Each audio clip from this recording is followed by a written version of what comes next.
Bom dia, Deus seja louvado pela tua vida. Maravilha, podemos começar, né? Domingo de manhã, bebendo um gole de café e bebendo da palavra de Deus, né? Palavra maravilhosa hoje e uma exortação muito forte para nós hoje. Bora lá?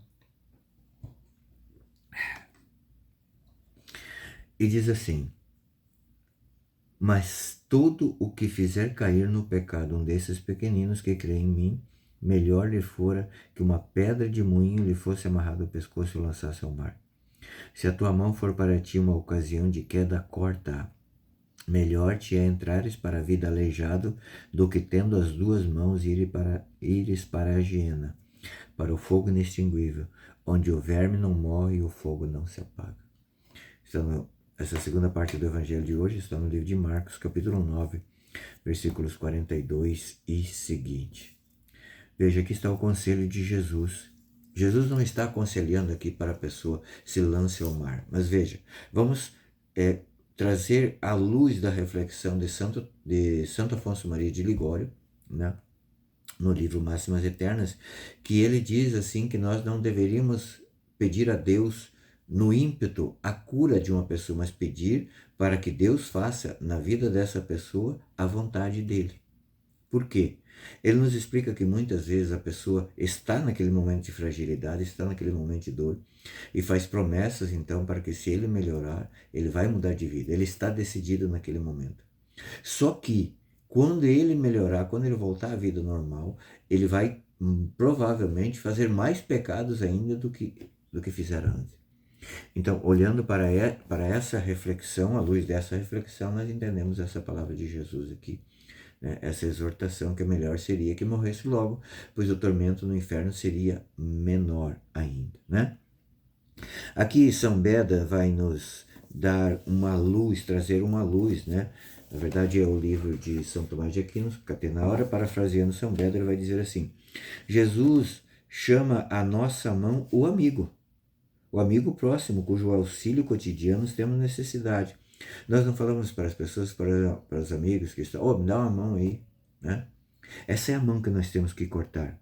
Mas se um homem assim quiser nos causar dano naquilo que concerne a nossa alma, deve ser excluído da nossa companhia. E se nessa vida queremos ter parte com o perverso, no futuro, com ele, nós pereceremos. Se nós olharmos para a história das pessoas que decidiram se converter, decidiram caminhar com Jesus, nós vamos ver que existe um método nesse tempo de conversão, nesse processo de conversão. Primeiro, as pessoas se afastam das amizades que o levam para se afastar de Deus. Veja, não é que são pessoas más, mas a maneira como eles vivem, mesmo sem intenção, eles acabam levando essas pessoas, né, ao pecado.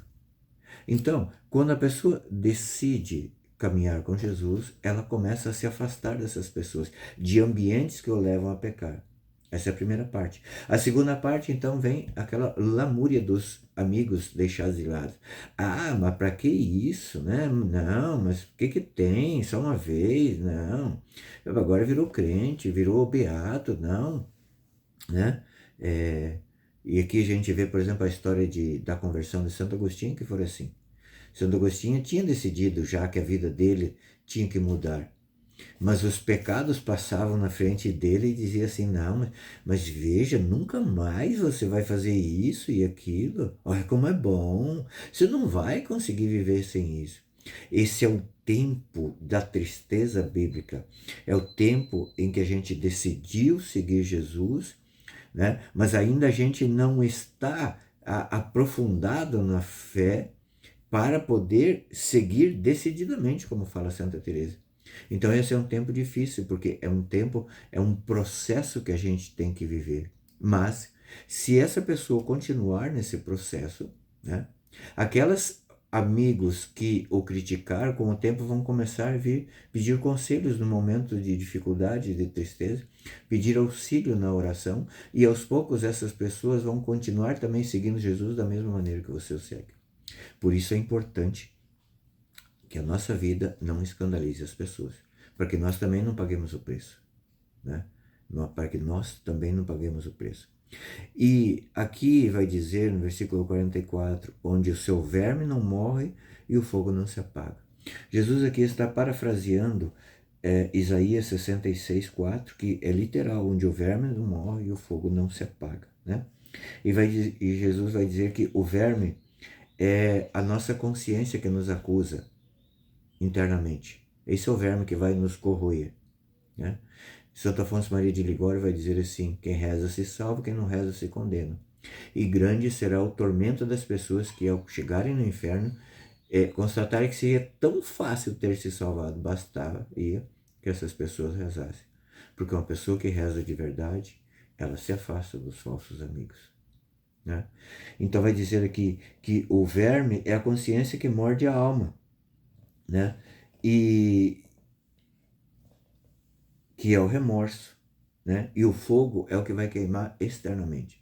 Então esse é o castigo das pessoas que não quiseram viver a radicalidade de se afastar das amizades que o afastam de Deus.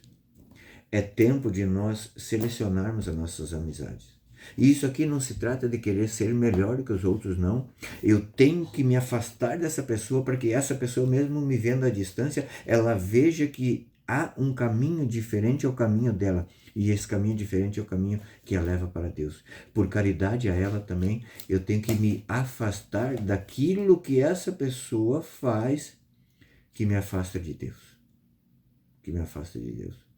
Não quer dizer que eu vou me excluir do convívio dessa pessoa. Eu vou me excluir do convívio das práticas que fazíamos juntos, digamos assim, e que nos levam à condenação. Hoje é o tempo de mudança.